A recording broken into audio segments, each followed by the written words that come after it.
আসসালামু আলাইকুম এভরিওয়ান, সবাইকে ওয়েলকাম নতুন আরও একটা রেসিপি দেখার জন্য। শেয়ার করব মাত্র একটা ডিম দিয়ে চুলায় ম্যাঙ্গো পাউন্ড কেক। কম ঝামেলায় এই পাউন্ড কেকটা তৈরি করে নেওয়া যায়, খেতেও আলহামদুলিল্লাহ দারুণ হয়। এই পাউন্ড কেকটা অন্য কেক থেকে একেবারে আলাদা হয়, ফ্লেভার সেই সাথে টেস্ট দুইটাই আলাদা পাবেন। তাছাড়া এটা তৈরি করতে অত বেশি উপকরণেরও প্রয়োজন হবে না, দেখতে যেমন সুন্দর হয় খেতেও কিন্তু দারুণ। তাহলে চলেন রেসিপিটা দেখে নিই। এর জন্য আমাদের লাগবে রুম টেম্পারেচারে থাকা একটা ডিম, যদি ফ্রিজে থাকে তাহলে অবশ্যই আধ ঘন্টা আগে বের করে নেবেন। দিয়ে দিলাম 1/4 কাপ পরিমাণে চিনি। এরপর ইলেকট্রিক বিটার দিয়ে এটাকে মিশিয়ে নিব। মিডিয়াম স্পিডে এখন এটাকে বিট করে নিব যতক্ষণ পর্যন্ত না চিনিটা গলে যায়, সেই সাথে খুব সুন্দর একটা লাইট কালার ধারণ করে। চাইলে এই কেকটা ইলেকট্রিক বিটার দিয়ে না করে হ্যান্ড উইচ দিয়েও করতে পারবেন, সেক্ষেত্রে সময়ের পরিমাণটা একটু বেশি লাগবে। বিট করতে করতে যখন এরকম লাইট কালার ধারণ করলো, তখন এর মধ্যে দিয়ে দিলাম 2 টেবিল চামচ পরিমাণের রেগুলার রান্নার তেল।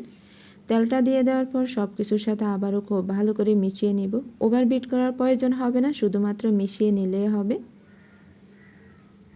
মিশিয়ে নিয়ে নেওয়া কমপ্লিট। এখন এর মধ্যে শুকনো উপকরণগুলো অ্যাড করব। একটা চাল নিয়ে নিলাম আর এর মধ্যে দিয়ে দিলাম 1/2 কাপ পরিমাণের ময়দা, সেই সাথে 1/2 চা চামচ পরিমাণের বেকিং পাউডার, সামান্য পরিমাণের লবণ।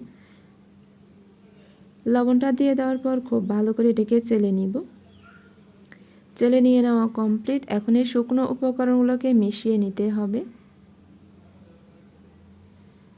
মিশিয়ে নিয়ে নেওয়ার পর এখন এর মধ্যে অ্যাড করতে হবে আম। এখানে আমি 1/3 কাপ পরিমাণের পিওর আমের রসটা দিয়ে দিব। চেষ্টা করবেন মিষ্টি আমটা নেওয়ার জন্য, আর এই আমের রসটার মধ্যে কোনো রকম পানি অ্যাড করা যাবে না। দিয়ে দেওয়ার পর খুব ভালো করে এটাকে মিশিয়ে নিলাম। মিশিয়ে নিয়ে নেওয়া কমপ্লিট। আর এখন এর মধ্যে অ্যাড করে নেব 1/2 চা চামচ পরিমাণের ম্যাঙ্গো এসেন্স। হাতের কাছে যদি ম্যাঙ্গো এসেন্স না থাকে এটা সম্পূর্ণভাবে বাদ দিতে পারবেন। এসেন্সটা দিয়ে দেওয়ার পর খুব ভালো করে এটাকে মিশিয়ে নিতে হবে। এর ঘনত্বটাও খেয়াল করলে বুঝতে পারবেন। মিশিয়ে নিয়ে নেওয়ার পর এক সাইডে রেখে দিলাম। অন্যদিকে পাউন্ড কেক তৈরি করার জন্য একটা পাউন্ড কেকের মোল্ড নিয়ে নিলাম। অল্প পরিমাণে তেল ব্রাশ করে বেকিং পেপারটা সেট করে নিলাম। কেকের মিশ্রণটা একটু উপর থেকে দিয়ে দিলাম। এরপর এটাকে একটু ট্যাপ করে এক সাইডে রেখে দিলাম। অন্যদিকে চুলে একটা পাতিল বসিয়ে এর মধ্যে একটা স্ট্যান্ড দিয়ে দিলাম। ঢাকনা দিয়ে ডেকে চুলার আঁচটাকে মিডিয়ামে রেখে 10 মিনিট প্রিহিট করে নিলাম। 10 মিনিট পর ঢাকনাটা খুলে এর মধ্যে কেকের মোলটা দিয়ে দিলাম। আর মোলটা দিয়ে দেওয়ার পর ঢাকনা দিয়ে দিব। ঢাকনা দিয়ে চুলার আঁচটাকে মিডিয়াম আর লোর মাঝামাঝি রেখে দিলাম 30 মিনিটের জন্য। যদি ঢাকনার মধ্যে কোনো ছিদ্র থাকে তা অবশ্যই বন্ধ করে দেবেন।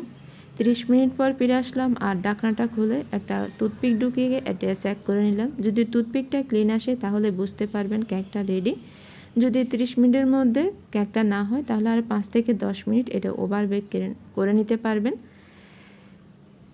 এখন কেকটাকে সম্পূর্ণ ঠান্ডা করে কেকের মোল্ড থেকে এটাকে বের করে নিতে হবে।